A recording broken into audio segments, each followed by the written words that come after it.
Cabal has been revealed in his entirety. We're going to go through his moveset today and what it means as a competitive player, as well as Devorah, and one other lady girl linked to be revealed pretty soon. Good afternoon, my name is Stank Muffpuff, and this is Shujinkydink.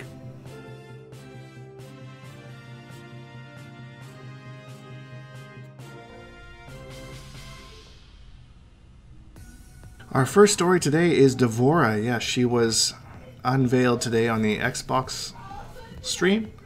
I missed that stream, so I'd have to go back and watch it. But anyway, this is what she looked like, and personally, I am not too impressed. I feel like she looks like Cyrax had some weird baby with maybe a meth addict. I'm not sure. I'm not really digging it, whatever it is. Possibly this could be like her core design, and then she gets all her gear on top of it, which would maybe add to it.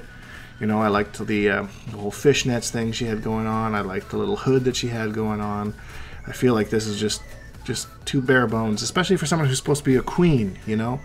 Having said that, though, maybe this is the timeline that go back before she's the queen, and she just has her own little hive. I don't know. It's hard to say, but either way, excited to see her moveset. Hopefully they bring her out. And then they also did leak that a female character will be shown next Thursday on the Combat Cast. So make sure to tune into that. And yeah, that's basically all of the news outside of Cabal. So let's go and break down Cabal on the Combat Cast like we usually do here on this channel. And if you're new here, hit subscribe because we're going to do this after every single Combat Cast. So let's get into it. Attacks. And like I said, they have excellent range now. Like one of the key ones is backlight punch. Look at that reach. Front punch, back punch, down punch is. It'd be really interesting if like the backswing on that round, actually had a footsie hitbox. Tool, which is like footsies is like your mid-range game. You're kind of back and forth when you're feeling the opponent out. The first hit is a mid. The second hit's actually very fast overhead, and he can actually hit confirm it into the dash and go into a combo if he wants. One thing that's notable about that is typically in MK11, we actually don't have that many special moves that go into a combo without amplifying it. Right. Even Scorpion's Harpoon in this game, he actually has to amplify it to get a combo. Right. He doesn't. The dash, he'll always get a combo. So that's kind of a pretty powerful thing about Cabal. So a really interesting fact there that Cabal gets it without actually amplifying it. So I wonder what kind of damage scaling comes from that. Can he still get big combos from it? Especially from this string, which is you know, an overhead of the second hit. Well, pretty quick too. So it'll be interesting to see how they handle that. If amplifying actually gets you a little bit more damage as opposed to a character like Cabal, who goes for ease, but maybe like an unsafe hit confirm, for example. So something to think about for sure. Like when you create your own versions of these characters, you can name Yes. what you've done it. You've called this 7-3. Yes. That's a reference to a previous game that I'm going to get to, and that it basically is a warning to people playing him. I'm very, very strong. I'm very. So what he's referencing here is he might have explained it later. You know, I haven't got that far yet, but he's referencing in Mortal Kombat 9, and a lot of people would ask in a matchup chart, you know, what's 7-3. You know, how does say Shiva do against Cabal? And the immediate answer was always 7-3 Cabal. Of course, this goes by the range of that you play 10 games. How many games does X character win versus how many games does the other character win? It was just like a standard to kind of see, you know, who was higher up on the tier list. So, for example, if they played 10 games, Cabal would win 7, and Shiva would win 3, which would mean that it was highly in Cabal's favor, which most matchups were in Mortal Kombat 9, and that became a meme, you know, like 7-3 Cabal.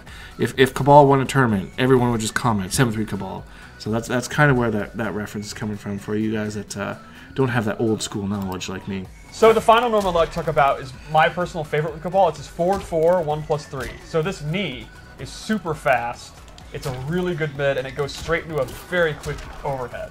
Okay. And I want you to keep in mind, I keep mentioning overheads because those are the key mix-up tools that he has in his normals. Right. And we'll get to his lows in a little bit. So this is a move that that kind of concerned me a little bit. This is like a legacy move. So we had this in Mortal Kombat 9. It was safe on block. Hopefully it won't be safe here. When you get into it later in the stream, spoiler alert right now if you haven't watched this, so blah blah blah, just ignore this part. But you know, later on in the stream they talk about how he has a low special move and how he's also a really strong zoner. So not only is this a 50-50, but this string in particular seems to knock them like full screen, exactly where Cabal wants to be. So this is one of those things where a lot of people are crying, oh, MK11 is so zoning heavy, blah, blah, blah. This really doesn't do that any favors. And I didn't really see a whole lot of people complaining about it in the Twitch chat, but you know, as someone who loves zoning myself, this was something like one of the first things I saw. Like, great screen positioning, puts him back exactly where he wants to be. The fortunate thing is, like, in this game they have the 4 different bars, so you don't have to worry about like him building a bunch of meter and then coming back into you and doing a bunch of damage. So he's just zoning. Zoning isn't as strong because it doesn't build the meter to do enhanced moves. You have to wait for those to come back. So that's one of the reasons I think zoning won't be as strong in this game. However, this is great screen positioning for him in this specific situation. And as you may or may not have noticed if you watched the stream already, I'm skipping a few moves that are like not really worth mentioning. Yeah, they're good here and there, but you know, I want to talk about the big ones that kind of stood out to me as a competitive player. It's like, this is actually his down 4, which is awesome. It's almost the start of the range, the start of the round range. A lot of times, crazy. Kind of playing the mid range, walking Super back fast. and forth in the back 1 range. And his sweep? I'll just kind of do this and clip their leg. His You sweep. can see his sweep, actually. Yeah, that's I would crazy. call That's a this good range right hella. there. And a I think knockdown. this is hella. Oh. Yeah, very, very So good in range. this Just another game, ball to okay, throw I'll out. pause What's this here. above health? So in this game, where that neutral game is so huge, he has a long sweeping sweep. Time to sweep, sweep, sweep. So he and which seems to have in this build anyways a lot of hit advantage. So he can close that distance pretty easily. I mean, there's characters like Garrus and stuff like that who have that shoulder and whatnot. But him being a mix-up, oof, that's something else entirely. So that's kind of interesting. I'm interested in Cabal. You know, maybe I might play him a little bit. Buzzsaw is now very, very fast, and it's actually a gadget that he throws. Because I've always wondered, what is that? Why does he lift his leg up and summon a magic Buzzsaw? As It is now I Black have as Dragon well. tech from the Black Dragon Black Market. He got from Kano, and he actually... And I really like that they kind of added that lore to it. You know, that's he got the actual buzzsaws from the Black Dragon. As you can see, this looks like the Black Dragon lair in the background. You got Kano just like popping bottles in the background. Everyone's watching this fight. This looks like, I'm assuming in the story mode, your character somehow finds himself in here, and they place bets in this little thing that you fight in. I'm assuming is what we're looking at. That's the only thing that really makes sense to me. So yeah, I really like that little added lore to that move that I was also curious about. Version actually... This was a little cringy to me, I think, when I was watching it live. allows him to go into Nomad Dash. So Right. you can't really react to it. You gotta guess that, like, you gotta be pretty confident it's gonna hit. This initially made me a little bit nervous that he has a full screen combo launcher. However, the damage has yet to be seen on it, and like 16-bit was saying, you have to be pretty confident. You can't really just throw it out there, which is nice. You know, it looks like they tried to give him that kind of zoning aspect to it without making it just like stupid brain dead. So going back to like that forward 4, 1+3 or whatever that knocks him away, combined with this, it really looks like Cabal is more of a zoner in this game, but like a true zoner. Having said that, I think they learned their lesson, like the quote-unquote dead shot lesson from Injustice 2, where they made a character that was super good up close and super good far away. Given the fact he has some 50-50s up close, hopefully they make those unsafe enough in both scenarios. Like if you guess right, you're rewarded for it. That, you know, like maybe he wants to keep zoning, and they said he had some safe, you know, large sweeping strings. So hopefully they kind of keep it in that aspect. And if he gets up close, yeah, I guess right or wrong, but you know, you guess right, and you know, you maybe get to punish him or something like that. So hopefully that's kind of the aspect we're going, but I'm rambling a bit, so we'll get back to it. Also has other buzzsaw moves that you can use as abilities. Like, for example, this loadout, he actually has the low one back. And the amplified one is super cool because he throws 2. It does. See, and this is what I'm concerned about. Like, if they have this in addition to the straight one, that's a lot of zoning. Cue Phil Swift. But, you know, like, at this point, nobody really knows what the tournament is going to look like as a competitive player. Like, can he have both of these? Can he have none of these? Can he have his special moves but not the abilities? Can he mix the abilities? NetherRealm hasn't really been too clear about what they're doing here, so it's really hard to gauge how powerful this might be without really knowing where they stand. You know, like in in Mortal Kombat X, you know, we kind of knew the variations beforehand and what was kind of going down. But now this seems like way up in the air. Like a character could be extremely overpowered or extremely underpowered depending on what you give them. Hard to say from now, but if this is included in the base variation for tournaments, could be a problem. That's all I'm saying. He actually has a air straight one. And then again, you add that into the mix, and it's like you have he can 3 amplify different that to actually projectiles recover super and fast. amplify it, so it's... You know, you can use to cover the ground, and they're going to have to inch their way in, and you know they're going to want to jump, and then you can go on and do the air one and try to catch them. Or if they jump, can't you just catch them with a dash too? Of course, you can do the classic, one of the best MK3 anti-air. Just stay. So it's really hard to say because they mention in the start about like how he's a really good zoner, and then they show all these moves, and I'm like, that's really scary, especially when you know, taking apart the Nomad Dash. So there has to be some way that, you know, they're giving up. If you make him a zoner with all of these abilities, you take away something up close. So hopefully we can see that, but you can kind of see where I'm going with this. So they mentioned that normally you cannot cancel it, which brings me a little bit of faith. They're talking about the Nomad Dash right now, by the way. Sorry. I get a little bit confused when I'm pausing and recording. But they're talking about the Nomad Dash, and they say, sorry, like, sometimes you can... Normally you can't cancel it, but in this variation, you can, which is what MK9 Cabal could do. But it doesn't seem like it has nearly anywhere close to the plus frames it used to. So let's show it off here for a second. Like, a lot of the pressure like that is drastically toned down in the default move list, but if you're someone that really loved it and you do have the execution, right? You're not like me, you don't want to just, you know, play the bare bones, you want it, that is available as a customization item, so he actually can still do that. So all the people that were asking is dash canceled back for him. Yes, it is. You can make that loadout. If that's your bag, you're someone that's really good at that, that is available. It'll take one of your slots, so you got to think clearly, you know, but if you want to make this MK9 style loadout, you can. You're free to do it. And you can't do it. Yep.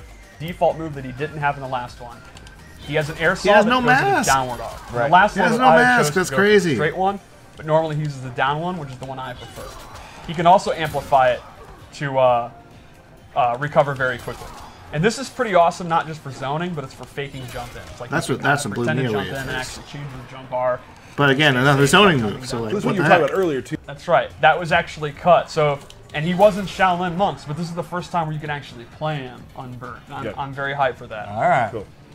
Also in this loadout, I gave him a low hook sword, which not only looks cool, this complements all the overheads I mentioned earlier. And this is the way that I like to play Cabal. High risk character. Like, I'll do this and... So that's one thing that I was mentioning earlier is he had that forward 4-string that leads into the full screen push away. And then he has this option, which could be a low. They do mention that it's pretty unsafe, so I don't know if this is another regular option, like giving a character a mix-up special move. I don't know. It's hard to say whether they'll put that in the actual competitive game or not. But you know, I mean, it being unsafe, I guess I welcome it. The only problem is, you know, you have the mix-up, or you get punished, or you have, you know, possibly safe option. They didn't really mention it. Overhead will pushes them full screen, and you have all these zoning options with who knows what he has. Again, something to think about. I don't fully know how I feel about it yet, but we'll see. I'll do this. So the low hook is punishable. He's going to get bodied if they block it, but he keeps the opponent guessing all the time. I also am a big fan of doing that instead of the overhead, and that's going to not only keep him guessing, but it's going to keep him focused on the normal he's doing, which then opens up throws. Right. And then lastly in this loadout, parry, because EX dash is so OD, and now we've actually just given him an actual parry, and it's very strong. He can actually hold it as long as he wants, and he gets a full combo when it hits. There's got to be some stipulations to this parry move, whether it's that lows beat it or whatnot. The fact that you can just get a parry that you hold for like infinite amount of time, there's absolutely no way that nothing beats that. There's got to be like he should be throwable, lows should beat it, or it's just like a super crazy recovery when he comes out of it. Projectiles, I'm assuming, will probably always be parries, but yeah, other than that, I mean, it seems like a good move. I can see him maybe having it if it's easily baitable, something like that, if you are really a master baiter. I'm a child, I'm sorry. Alright, so I gave him two different gaspers here. The first is this new version of Gas Blast. That's actually like, it's like a string ender. It's a safe way to end his strings if he doesn't want to commit to anything.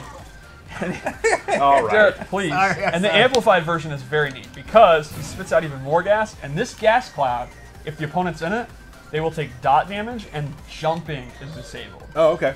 So I really, really like this special move. This is one of my favorite ones that I've seen in the stream so far. Super simple. You know, it's just a basic special move that's safe on block. And then you get this dot damage. So maybe you could end a combo with it in the corner and then amplify it. Then you've disabled one of your opponent's options of getting out of the corner by just straight out jumping. And then you get like all these setups or pressure or whatever you want to do depending on how, you know, the character works. I'm a really big fan of this special move and something that really interests me as a player. then I also gave him this high mobility gas jetpack, where you can see That's a little unnecessary in my opinion. You can control how far he goes, and this it's kind of like you'd see an air dash in an anime game, or actually maybe even a wacky Injustice character. You can use it to go into cross-ups, go over them. Could you cancel? What I do like about this is that he doesn't seem to ever go into a jump-in punch, which you know. Okay, I'm gonna play it for a split second longer because maybe I'm Some of wrong. the special moves from it. You can't. Oh my goodness! I really like Oh to do no, that, too. that's You can use it gross. to go over projectiles. Like if he's gonna do ice blast, you jump. If you're gonna land on it, gas blast over, then do the air saw. Because that was just. This is so hard to do this because you don't know what moves are actually going to be in competitive play and like what ones you can mix together. Because like so far, all these crazy moves are crazy ass moves. if you have all the like the buzzsaw stuff and then like you have this air dash with it and the down buzzsaw thing, assuming that he's making loadouts in the way that like one move cancels out the other is kind of my theory. You know, like the moves that we don't see in these loadouts are the moves that you can't have in addition to these other moves, which would make sense, you know, like maybe he doesn't have the low buzz saws in addition to this gas thing. So I don't know, hard to say at this point. I'm just speculating, but yeah, pretty. I don't think Cabal ever needed an air dash, and probably will never. So who knows? And that's basically it, guys. That's Cabal breakdown in a nutshell. If you have any questions that you wanted to ask me what I thought about this reveal, I thought it was. I tried to talk about everything I thought was really important, things that like kind of concerned me or things I thought was kind of cool. And yeah, leave them in the comments below. And that being said, let's get to the ye old outro. Oh, what the hell are these guys doing? As always, guys, if you enjoyed this video, please leave a like because it really helps me out, and subscribe because we make new videos every single day. #BoneHawks, all that stuff, and we'll see all you guys in the next video.